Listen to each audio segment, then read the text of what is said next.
Hi, welcome to this video on MS SQL covering the where clause, particularly the in operator, and also looking briefly at a nested query. So on screen you can see I'm returning data from a table called full table where the sum and value column is between 5 and 7.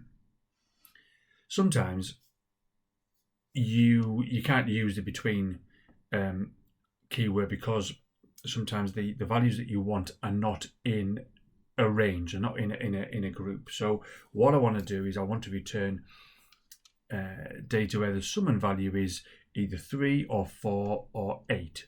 So these are obviously random numbers that I've just picked and I want to return that data.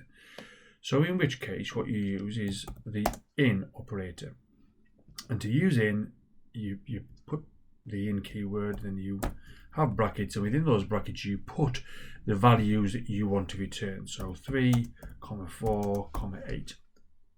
And if I run that, it'll return for me the data that I want to see.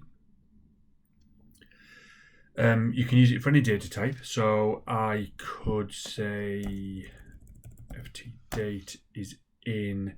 So the only rule with this is if you are using a number data type, you've got to put numbers in the brackets. If you're doing a date data type, then you've got to put dates in the brackets, like what I'm doing here.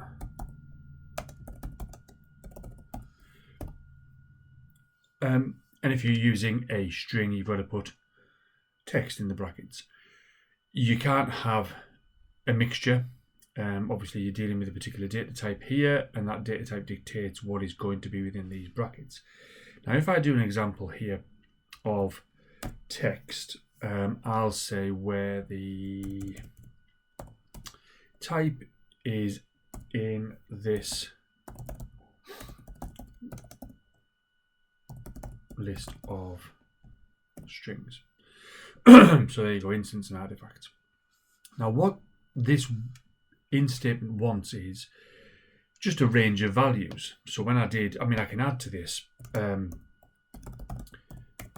It just wants a range or a list, if you like, of values between the brackets. And because of that, we can write a nested query. So if I write a query here that says select distinct ft type from full table where ft type like ooze. So when I run that, I am presented with a list of 5 entries, and I'm just going to copy them and paste them into my query.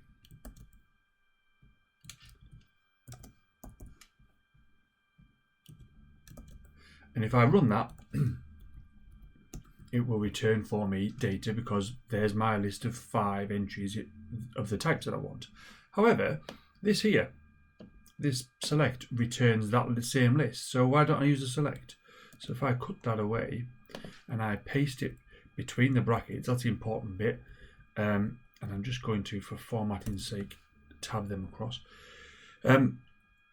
So now within the brackets, I've got a piece of SQL that I can run independently that will return me a list. And I can use that list, as long as it's only a single column set of results, it's a single list, I can run that whole query and it will run this outer query and say where my type is in the results of this inner query. And there you can see that. And then quite nicely I can say I want to change that to be night, and I run that. And then this outer query is then running this inner query to get the list to return. That's the end of this video. I hope you found it helpful.